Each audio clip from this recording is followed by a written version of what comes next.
Hello বন্ধু, Imtiaz online সার্ভিসের পক্ষ থেকে আবার আমি আপনার কাছে একটি গুরুত্বপূর্ণ আপডেট নিয়ে চলে এসেছি। আপনি যদি বৃদ্ধ বা বার্ধক্য ভাতা আহত হয়ে থাকেন তো আপনার জন্য বড় খুশির খবর আছে। এই বৃদ্ধক্য বার্ধক্য ভাতার টাকা বাড়তে চলেছে এবং আরও 50,000 উপভোক্তারা এই আওতায় আসছেন। তো আপনি যদি এখনও পর্যন্ত না করে থাকেন তো অবশ্যই দুয়ারে সরকার ক্যাম্পে ভিডিও বেশি গিয়ে তাড়াতাড়ি করে নেবেন। এই 50,000 আওতার মধ্যে আপনিও আবেদন করতে পারবেন এবং কত টাকা বাড়ছে সম্পূর্ণ ভিডিওর মাধ্যমে আমি এখন আমি আপনাকে দেখাবো। তো যদি আপনি আমার চ্যানেল নতুন হয়ে থাকে তো অবশ্যই এই গুরুত্বপূর্ণ ভিডিও পাওয়ার জন্য আজ আমার চ্যানেলটি সাবস্ক্রাইব করে রাখবেন। যদি করে রাখেন আপনাকে অসংখ্য অসংখ্য ধন্যবাদ। বাড়ছে আবার সুবিধাভোগীদের সংখ্যা। বার্ধক্য ভাতা নিয়ে বড় সিদ্ধান্ত রাজ্যে। বার্ধক্য ভাতা নিয়ে বড় পদক্ষেপ নিতে চলেছে রাজ্য সরকার। রাজ্যের বার্ধক্য ভাতা সরকারি প্রকল্প সুবিধাভোগীদের সংখ্যা আরও বাড়ানো হচ্ছে। তো এবার রাজ্যে আরও 50,000 মানুষ এই প্রকল্পের সুবিধা পাবেন। নির্দিষ্ট পোর্টালে তাদের তথ্য আপলোডের কাজ শুরু হচ্ছে। 60 বছরের ঊর্ধ্বে বয়স্ক ব্যক্তিরা সাধারণত এই প্রকল্পের সুবিধা পেয়ে থাকেন। মাসিক 1,000 টাকা করে দেওয়া হয় তাদের। 60 বছরের ঊর্ধ্বে নাগরিকদের 1,000 টাকা করে ভাতা প্রদান করে রাজ্য সরকার। সরকারি পোর্টালে এই নির্দিষ্ট উপভোক্তাদের নাম তোলার কাজ শুরু হয়েছে। আরও 50,000 সুবিধাভোগী সংখ্যা বাড়তে চলেছে। 60 বছরের ঊর্ধ্বে নাগরিকদের 1,000 টাকা করে ভাতা প্রদান করে রাজ্য সরকার।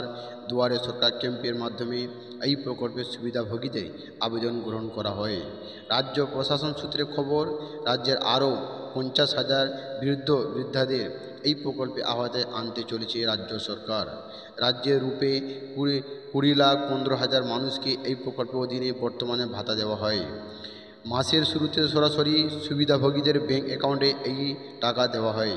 মোট প্রাপকের সঙ্গে আরও 50,000 সুবিধাভোগী সংখ্যা বাড়তে চলেছে। সরকারি পোর্টালে এই নির্দিষ্ট উপভোক্তাদের নাম তোলার কাজ শুরু হয়েছে। শীঘ্রই তাদের ব্যাংক অ্যাকাউন্টে সরাসরি প্রকল্পের টাকা পৌঁছে যাবে বলে জানা গিয়েছে। পঞ্চায়েত দপ্তরের মাধ্যমে এই টাকা দেওয়া হয়ে থাকে। এই খাতে 60 থেকে 80 বছরের মধ্যে থাকা বার্ধক্য ভাতা প্রাপকদের জন্য কেন্দ্র কিছু সাহায্য করে। কেন্দ্রের তরফে দেওয়া হয় 200 টাকা, বাকি টাকা দিতে হয় রাজ্য সরকারকে। বার্ধক্য ভাতার জন্য মোট 150 কোটি টাকা রাজ্যের ভাড়া থেকে খরচ করা হয়ে থাকে। কেন্দ্রের প্রদেয় অর্থকে ব্যবহার করতে চাইছে রাজ্য সরকার। সেই কারণে কেন্দ্রীয় পোর্টালে সেই সব সুবিধাভোগীদের নাম তোলার কাজ শুরু হয়েছে। দ্রুত এই কাজ শেষ করার নির্দেশ রয়েছে। খুব শীঘ্রই রাজ্যের 50,000 নতুন বার্ধক্য ভাতা সুবিধাভোগী সংখ্যা হবে বলে জানানো যাচ্ছে।